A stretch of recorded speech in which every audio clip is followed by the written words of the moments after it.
Welcome back to the Roma Press Podcast, everyone. We hope you are doing well. Dilly ding, dilly dong, Andy. He's back. Claudio Ranieri, he has returned to Roma.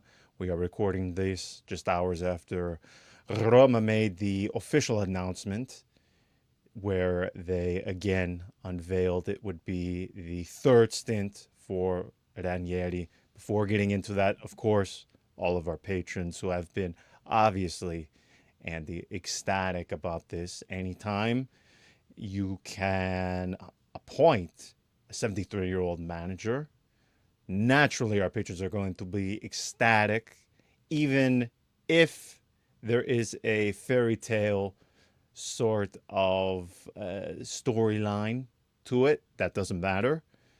Naturally, again, everybody reacting very level-headed. Before getting into that, though, thank you to Mike Smith, our newest patron over at Patreon. If you would like to join, patreon.com/Roma Press, get access to the episodes before everyone else, additional content such as news and updates, and also there is a merchandise tier where you can put your beverage of choice when naturally things continue that may or may not have been ripped off from the AS Roma official store. We may or may not have ripped off the design. It doesn't matter.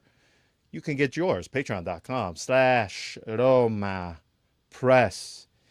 Dilly ding, dilly dong, Andy. He's back. I've said that at least 5 times. I was on a Leicester-based radio before doing this, and they asked me about the reaction, and in the question about my initial thoughts on Ranieri returning, he tried to work in, will Roma supporters be lamenting his return? Will it be sort of a Ranieri electric boogaloo? And it took every ounce of my being not to laugh, because doesn't that only work if it's the second installment? It's because it rhymes. It doesn't make sense if it's 3. No, was I just not sophisticated enough to understand that it only works when we're talking about 2? No. I have no idea. You can never understand the English. I think it's very difficult, and I think Ranieri coming back will certainly cause a lot of commotion. And this is what we are here for. Like, this is him returning for the third time. John, I remember very well when he came back the second time, because that was our first full season covering Roma together, and I remember even then that when he came back replacing Eusebio Di Francesco in 2019, that was already something that we interpreted as, wow, the homecoming, and even then it felt like Ranieri was almost close to a final chapter in his career. And and remember, there was even a bit of a hint that he may have held it against Roma, that they did not offer him a longer contract that very same year, when he understood that the club didn't want to go forward with him as the long-term manager. There may have been a hint of bitterness, but nonetheless, 5 years later, here we are. Ranieri is 73 years old. He has retired from club football, We have which to is discuss incredible. that aspect of it. I mean, It is incredible. That's the. So I just want to open this with this thought that, in my opinion, the Friedkins have won. Like this, I'm not even. I'm not even looking at this as an appointment of what he can do on the pitch. Can he turn the situation around? Whatever. I'm looking at it from a purely PR perspective. I'm looking at this from purely the standpoint of someone who is observing the way this team has been spiraling out of control for the past several months. This is a Hail Mary. Remember that Hail Mary? What was it? Was it Aaron Rodgers that threw that Hail Mary years and years ago, and it was unbelievable, and it sent the Packers forward, whatever. That's a Hail Mary. What the Friedkins just did, it was a successful Hail Mary because they were with their backs to a corner, to a wall, ready to be shot down by the fans. They didn't even stop in Rome. They went straight to London, and they made him travel to London too. Some people were saying incredible. He lives in London. No, he doesn't live in London. He does not live in London. No. He lives in Rome. He lives in Testaccio. Yes, it's wonderful to think that that this is what they came up with, and this is that the Friedkins have always been very much about the glamour and international and this and that, and we had heard so much talk and so many names. Nobody mentioned concretely Ranieri until the very last minute. Ranieri was always being mentioned as sort of like an additional guy that Roma would bring in case Daniele De Rossi were to come back. But Claudio Ranieri coming back for a third time is exactly the storyline that Roma were waiting for. It's exactly the storyline that the Friedkins needed to survive. This takes so much pressure off of them.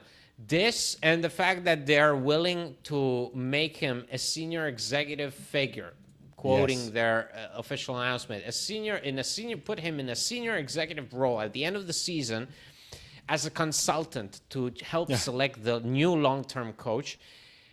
That is, I love that job title, by the way, because it means I will know I have made it at some point in life when a large firm, for you and I, we are named consultants, because that means nothing. It can mean anything, John. I mean, the CIA is full of consultants, and usually they carry out hits.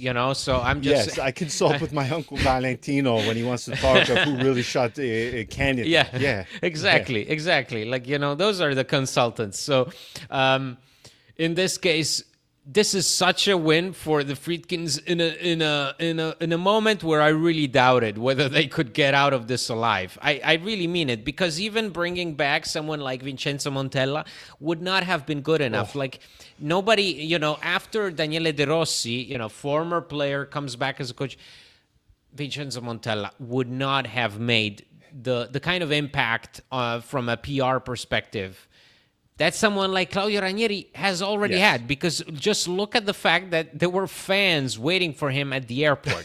Do you even know how many people were gathered outside Trigoria when Ivan Juric came in? Nobody. There was nobody. So that's what he arrived completely unwelcome. Anonymous, unwelcome. I mean, so there were people waiting for Claudio Ranieri to return to Rome with a flight from London in a situation of this kind where the pressure really is on, and all of a sudden you see it happen live. I mean, as soon as the notification came in, you saw people's opinion swing drastically. And then add to that today's announcement of him becoming a senior executive at the club at the end of the season. That even more propelled the fans to be like, oh, that's the right choice. I mean, even look at the media. Look at how many Capello, for crying out loud, the guy who lives off of pessimism and bitterness, whose entire job now entails just being very pessimistic with that horrible, gravely voice of his. Even he was able to say something positive. Ranieri coming back brings back all those guys, Sebinonella, Giannini, Pruzzo, all those former players that do nothing but take shots at the club any chance they get, and sometimes rightfully so. Now they can't help but be back on board. The same way they couldn't help but be back on board with Daniele De Rossi coming back, because who's going to badmouth De Rossi in this city? Who's going to badmouth Claudio Ranieri in this city and in this situation? From just a purely PR point of view, this is a massive win for the Friedkins. The pitch comes later. Like we'll talk about that in a few minutes. But what, in my opinion, what jumps at me is the fact that they just turned this situation. They flipped it, man. They flipped it because honestly, anyone else coming in at this point, no matter what their qualification, even someone like Massimiliano Allegri, do you know how much backlash you'd still get from fans who'd be like, well, you don't understand who we are, you don't understand our identity, a You're Juventino appointed a in our club, this, Juventino. Mancini, Roberto Mancini, a Laziale, this, that. Yes. So there was no, in my opinion, there was no way to win this, and yet the Friedkins did it. By appointing Claudio Ranieri, they win, no matter what. They absolutely do. I couldn't agree with you more in that regard. And you have to give them credit in this aspect, Andy, because they do know. Because this is exactly what happened when you bring in Daniele De Rossi in place of Jose Mourinho. Now, I think there's two facets of making a decision like this. There is the PR, the sort of marketing face of this sort of decision, where off the pitch, we're going to give that a bit more weight in the decision and how we feel about it than the actual pitch. But we can't ignore that aspect, though, the on the pitch part of this. We can get into the tactics later. It's not as if we need to go and break down Claudio Ranieri tactically. It is... John, you know, I think we said the same exact thing 5 years ago. I do remember, like, you just making it clear that you know what you're getting with Claudio Ranieri. You do. That's the good thing about appointing a 73-year-old, Andy. There is no, you can't be surprised. Like it's just, you know, it's meat and potatoes. You know, that's Yes. the kind of, like, you know exactly what's coming your way. A classic 4-4-2, 4-2, which yes. probably he will have to in some way adapt for certain kinds of players, because obviously Dovbik is the only striker in this lineup, so we'll see what happens there. But that's it. You know exactly. So we can even say it from right now that someone like Mats Hummels will finally be able to breathe. Hopefully, like that's, you know, like that. Finally, we are gonna unfrost him. We're gonna thaw him out. Same thing with Matthias Soule. You know, those are the people that can hope for a better tomorrow with Claudio Ranieri. Hold on, though, very quickly. Somebody I will not name the individual, but somebody said Soule can be like our Mahrez, and part of me died when I read that with actual... Oh, when you read the name Mahrez, you died when just you read reading that comparison. There's about 5,000 things that need to be fixed before we even begin to make that comparison, or even juxtapose those two players to one another. Well, but I think with regards to how saying. he can... Yeah. I understand what Yeah. the meaning and the intention behind it. The thing I want to get to, though, before talking about more of the on-the-pitch aspect of this, you know, there is a part of me that says, Claudio Ranieri, you retired from managing football. It is the 14th of November, less than half a year ago. Is it because it was Roma that you come back? And only because it is Roma? And you feel an obligation? Obviously, your boyhood club, where you've played, where you've managed, and you have an affinity and a permanent connection to this club forever. Is that the reason? And beyond that, did you do so because in your mind the situation was a lot worse than perhaps you had initially thought? Because he flies to London in one of the 3 primary private jets of the Friedkins, and they meet where they were going to meet, relatively close to their office in the Mayfair town or district. I don't know what it is, but it's in London. Not far from the palace, by the way, Andy. Again, there's a metaphor in there somewhere. I just can't go digging for it at the moment. But they meet there, then they go to a hotel. So part of me wonders, was there something that he heard from Dan Friedkin where Claudio Ranieri felt like a firefighter, yeah? The house is on fire and I need to come put it out, or I need to help in some way, shape, or form, because I have to tell you, when I'm 73 and hopefully retired at that point, I don't know what would bring me out of retirement Are less you than half. crazy? I mean, come on, man. Like, sure, like that's that. Like, of course, nobody wants to come out at 73. You know, you just finished your career in Cagliari. You know, beautiful weather, beautiful beaches. You go back It to smells like Rome. pineapple and Yeah. herpes year round. Yeah, and you go back home, you go to Testaccio, you're sitting Yeah. there with your wife, you know, you're enjoying TV shows, you wake up late, you get to read, you go for a walk in the city center. I mean, talk about a life. And then Dan Friedkin calls you with that Texan accent of his. You don't know what the hell's going on. And mind you, Claudio Ranieri, you know, a lot of outlets brought it up, and it's true. Not even, I think 3 weeks ago, he was critical of Roma, as in he was critical of the situation. So, Yes. and I don't remember which newspaper he spoke to, but it was about 3 weeks ago. The interview came out where he said, you know, the Friedkins.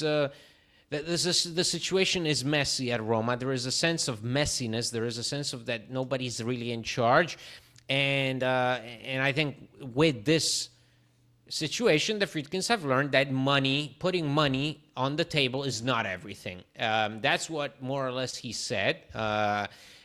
So definitely Ranieri came into this with his idea, but perhaps that idea propelled him to accept this assignment in the first place, because Of course. him as a fan, as someone who's close to this place, to this team, to this city, he feels this stuff. He knows what's going on. He's very much in Yes. tune with it.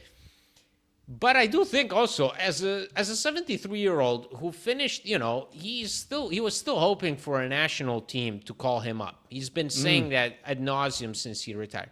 But we've said it a number of times on here. Like, this team, objectively on paper, is a good team in the sense Yes. that when was the last time that Claudio Ranieri could rely on players of the caliber of Paulo Dybala and Mats Hummels Correct. and Matthias Soulé and Manu Kone? When was the last time that he could turn to the bench and see those guys?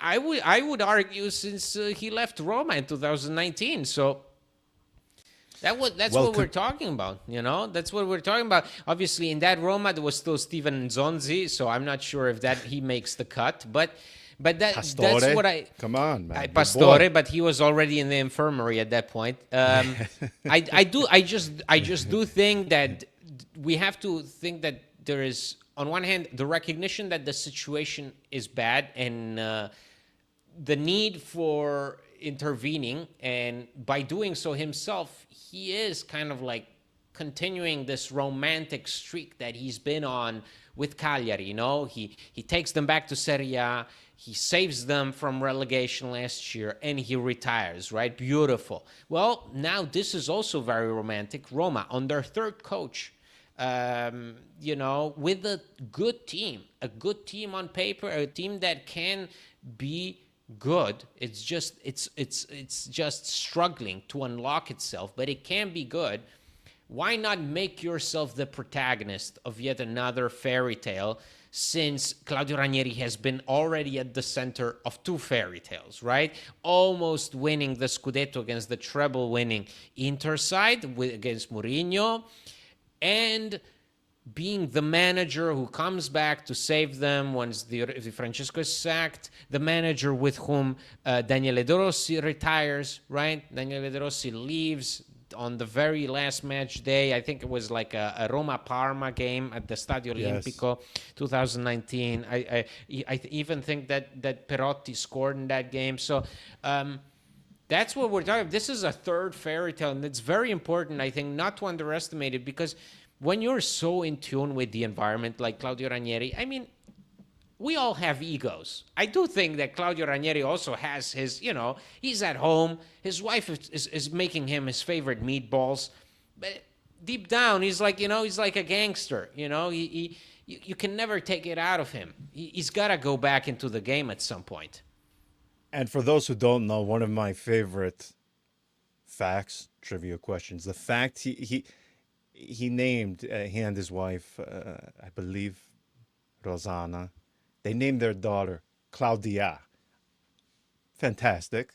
And Andy, I know you have to know this. You're far more attuned to cinema than myself. Who is she married to? Do you know? No. Okay. What are we talking about?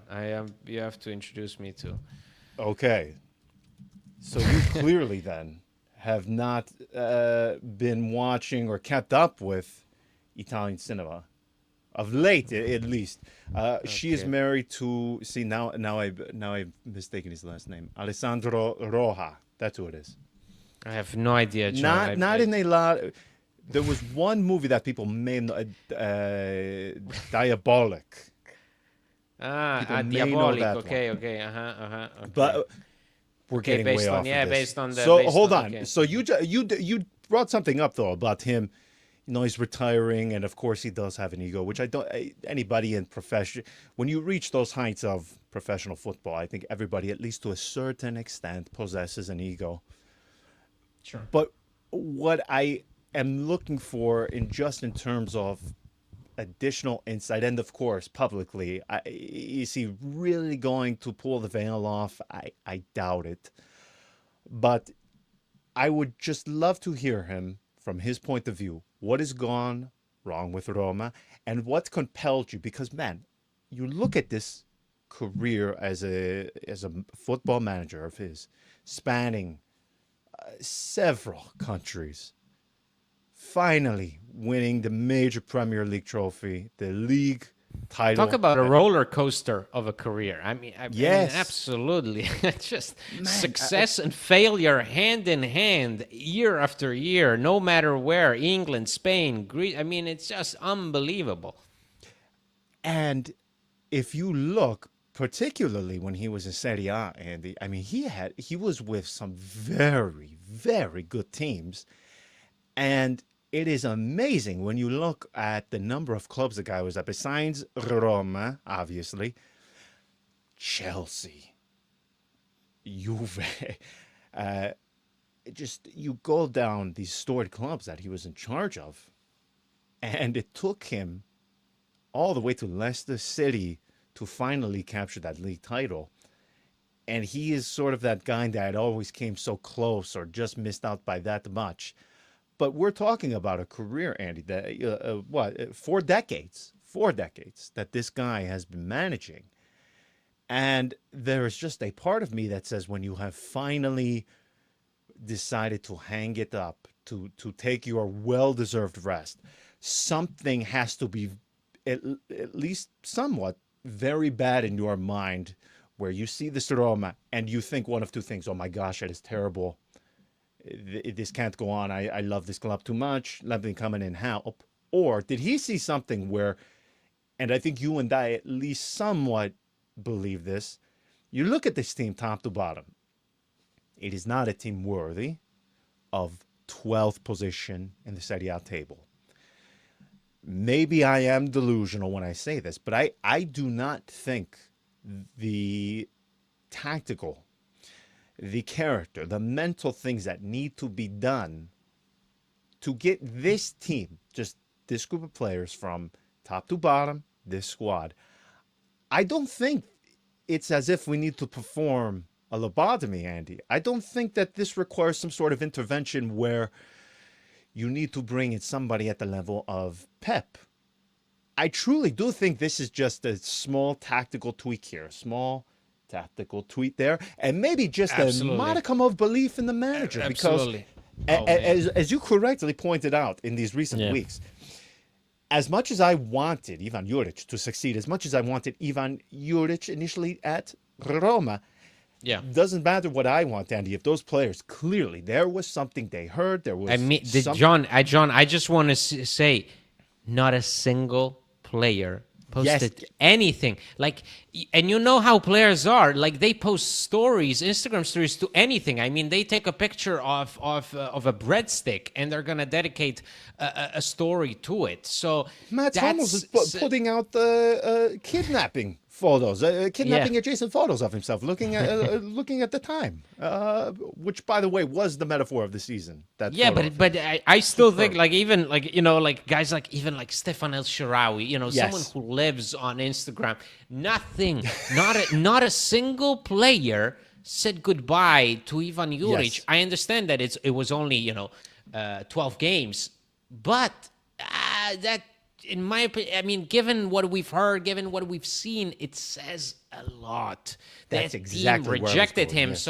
So with Claudio Ranieri, it's like now everybody is sort of under examination, because Claudio Yes. Ranieri has been, right now, he's been put in a position of complete power. As in, you're the coach until the end of the season, because the Friedkins are not going to hire a fourth manager. You are the coach. You have full powers even after the season. You are in a senior executive role, so you stay at the club no matter what.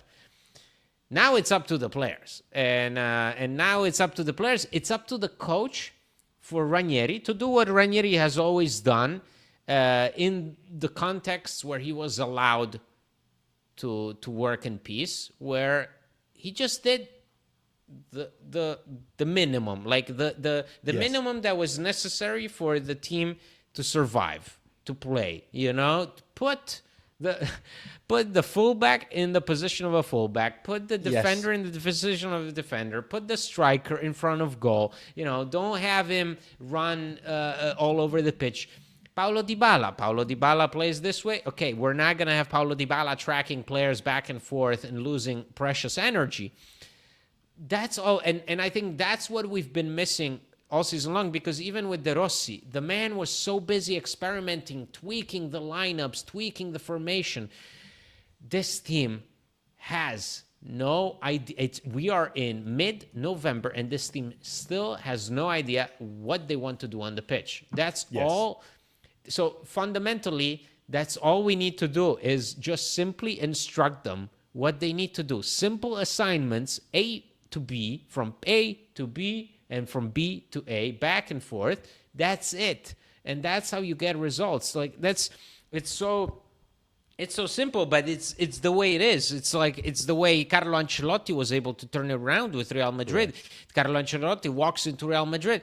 He just does that. He puts the guys in positions to succeed. He doesn't reinvent the wheel. He just does what needs to be done in order to succeed. And I'm not comparing, obviously, the curriculums of the two coaches. I'm just saying Ranieri has been known for doing that in the context where he was given the necessary time. So you look at Sampdoria, you look at most recently Cagliari, before that, Valencia, Roma. Yes. He never was the creative genius. But through his very, approachable, humane side, he was always able to talk to the players. The only times where he didn't, and his curriculum is full of these instances, was when he would ask to be, be brought in to save a situation that was impossible to save. Perhaps most recently it was Watford, where I think he got like maybe one win in 14 games. So, but that team was hopeless. So that's what we can expect from Ranieri, is to come in with an attitude of, I know what the problem is, because I've been watching you guys from my couch for the past 6 months, okay? I know what you guys are all about, and I know what needs to be done in order to solve this situation. And the answer is very simple. Manu Kone is performing. I'm going to start you. You, whoever it is, you're not performing, you're going to be benched. You fit this profile, you fit this description. Okay, do you think you can play here? Fine, I'm going to put you in here. That's all. A nice classic 4-4-2, perfectly in line with 1990, which is probably the last time Claudio Ranieri tried to come up with anything creative. And that's about it. That is all you need. Very, very frankly, you've got your bread, you got your butter, and let's go. You are spot on when it comes to Ranieri as far as the tactics go. This is not a guy because we know the Friedkin group. They love the analytics, those deeper datas that I think sometimes convolute the situation.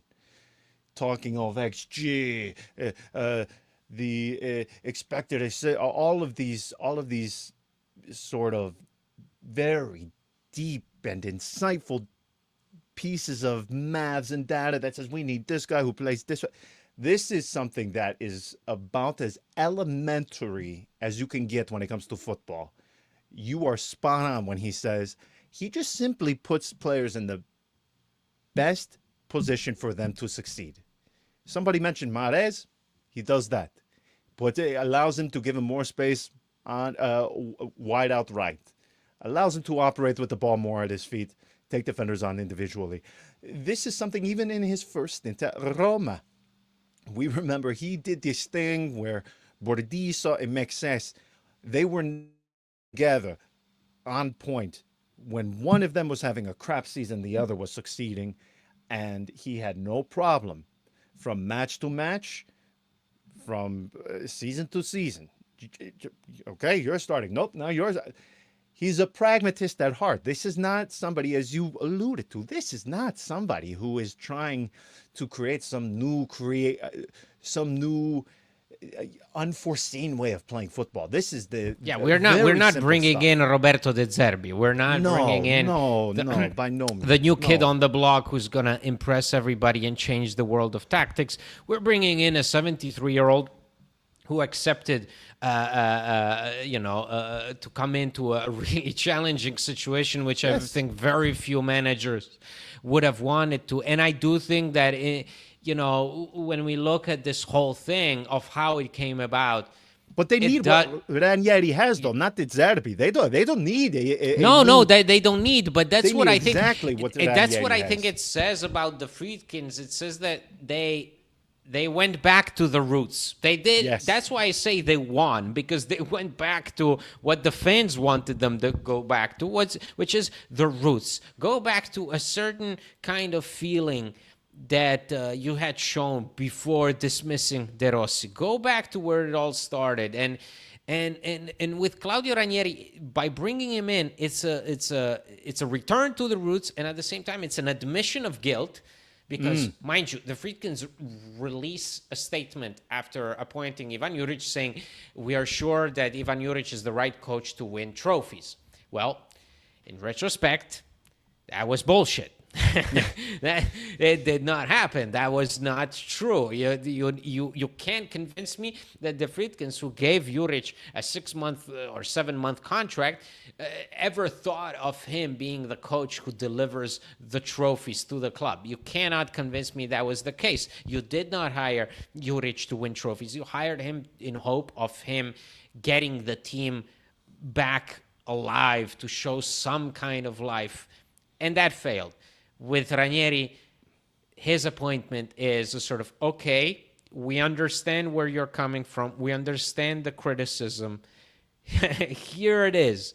We are going back to the roots. We're bringing you a guy who most of you young fans grew up with. For most of you, he's like a beloved nonno.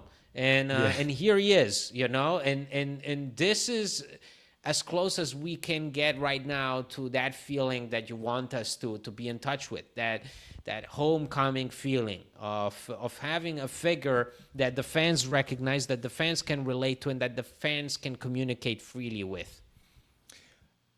Spot on.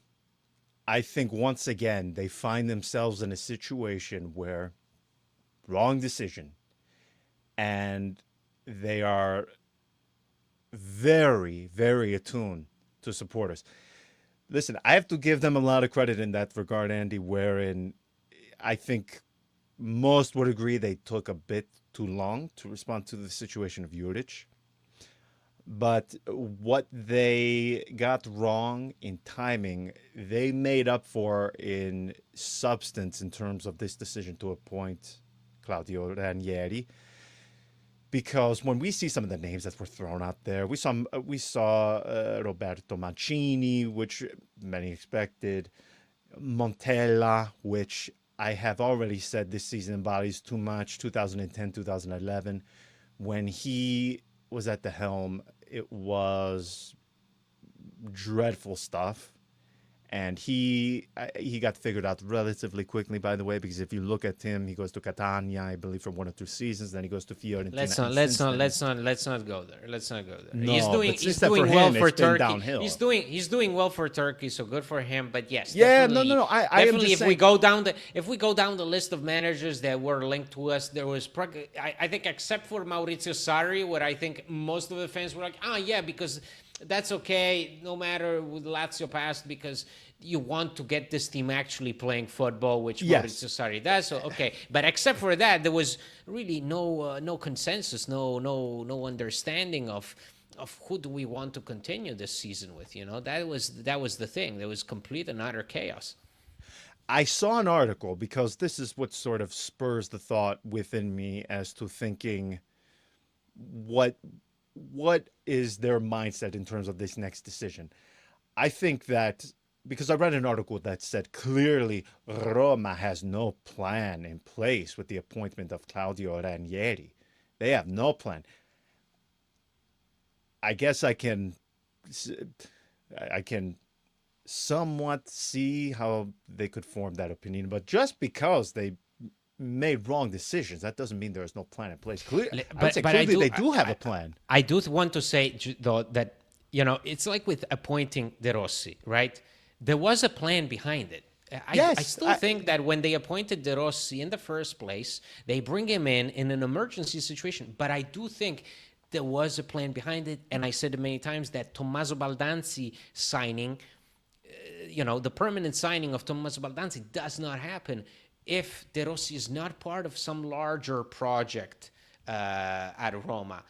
I do think that just like De Rossi's appointment, Ranieri's return is what we in Italy call a paraculata, all right?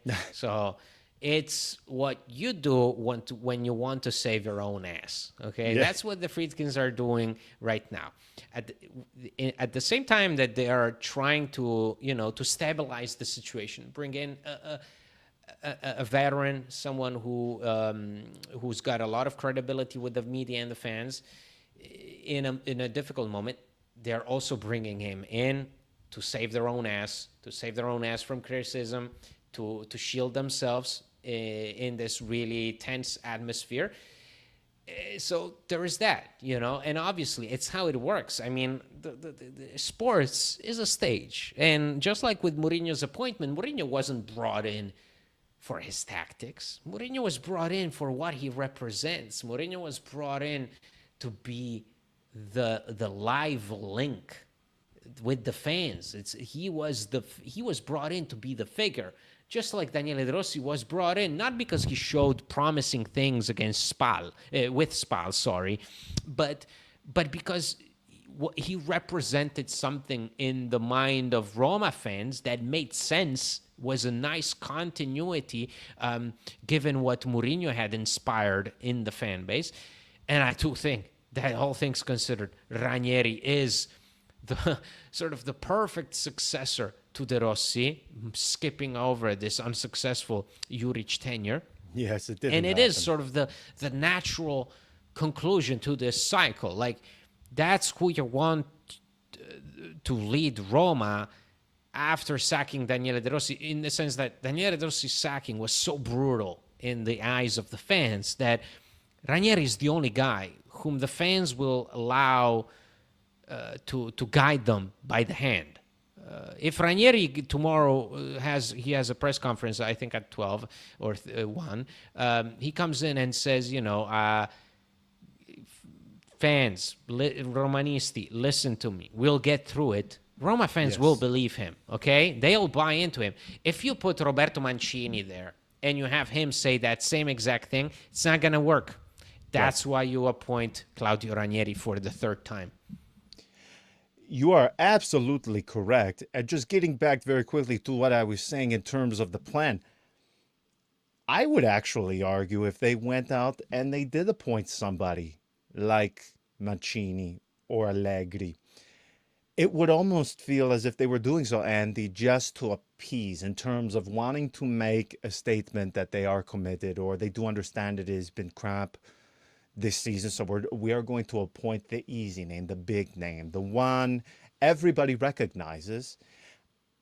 I actually, and again, maybe this is me just tricking myself into this, being completely deluded because the prospect of doing the death march for 6 months is far too overwhelming to me. So maybe that there is some truth to that. But the fact that they are making it clear, he's going to be here this season. He's going to guide us through, and that's it. But we're going to keep him here as a consultant to help us understand what sort of profile we need moving forward in terms of manager. I would say it actually shows they have a very coherent plan because they are not forcing the issue. They are not forcing the need to appease supporters to get a big name in replacement of Ivan Juric. I would say if they went out right now and they just went after the managers that are available that can join you today, Sarri, Allegri, Mancini, does that move the needle, or does that give you much belief that things will improve immediately? And by the way, Well, it would bring in a lot of questions, and I do think many that question marks. a You lot put the of entire question squad marks. into question, Andy, immediately on day one. And Ranieri instead is sort of like the calming presence that you Yes. bring in just to Yes. just to get buy yourself some time and plan the future. That's what you're doing, and I do think that that's. I mean, so many reports in recent days, spoke basically of January as the apocalypse. Of 5, 6 players leaving. Paredes, Hummels, Samuel Dahl, this guy, Pellegrini, Cristante, they're leaving. And I Paredes and, leaves tomorrow. Does anyone notice? I mean, come on. And What I are we, and I what are do we think talking about here? I do think exactly. I do think obviously that there is some reflection going on behind the scenes of what is clearly not working for Roma in the long term. But with Ranieri, you're calming the waters. With anyone else, you are creating even more noise Yes. around the team. Because as soon as someone like like Mancini or Allegri or Sarri, you give them a long-term contract, tomorrow morning you find yourself with 20 articles saying that this player doesn't fit him, this other player doesn't fit him, he wants this guy on the market, he wants that guy on the market, and that's what Roma don't need at this point. What Roma need at this point is a stable guide that will take them over the hump, not have them overperforming, but steady the ship and have them improve in the areas that they clearly can improve, and we know that they can improve, such as scoring, such as not conceding goals, such as having guys who haven't seen much of the pitch yet see the pitch. That's what we want to see. That's what we want to watch, because something that we can all agree on is that Roma have been tedious to watch. With Ranieri, you're immediately giving the fans a reason to tune in. What Roma fan will not want to tune in to see Claudio Ranieri on the sidelines once more? You hit the nail on the head. There are so few names, Andy, that when you appoint them, they get an immediate and unilateral consensus from the media to the supporters, which in this environment cannot be understated. We say it all the time, the ambiente Roma. This place is very particular, very unique. We see it play out when you have this very strong faction of we call them the 1.0 supporters, where it's, we want to play with Roma, Roma, Roma. If you were born outside of, if you are not from the city, you have no place here. It doesn't matter if we finish, 15th or 16th in the table, as long as there are 11 Romans on the pitch, that is all they care about. You have others that, they want nobody from Rome to play in the team because we never win. So get rid of that part of it. There are so many factions, and this is a very, very fickle group of supporters. And again, Andy, besides Claudio Ranieri, Daniele De Rossi, Totti, is there a manager that you appoint tomorrow and you get unilateral agreement, applause? No, that's for the their thing. arrival? We started with this podcast. Even Vincenzo Montella, once again, I want to reiterate it, would not have sparked enthusiasm. Rather, No. it would have been the engine to even more doubts and fears about where this team is going. And so Claudio Ranieri is the perfect short-term solution, which is what you want in November. That's all I'm saying is Yes. in November, you don't want something like that. You don't want someone whom you will sign for 3 years with this sense of, okay, now we have to, all of a sudden things are going bad and we have to take a decision that will mark the next 3 years. No. What you want in November is to have the certainty that things will be steady until the end of the season, and that's when you plan the future. That's exactly what you get with Claudio Ranieri. You get a reassurance that until the end of the season, no matter what, he'll have the fans by his side.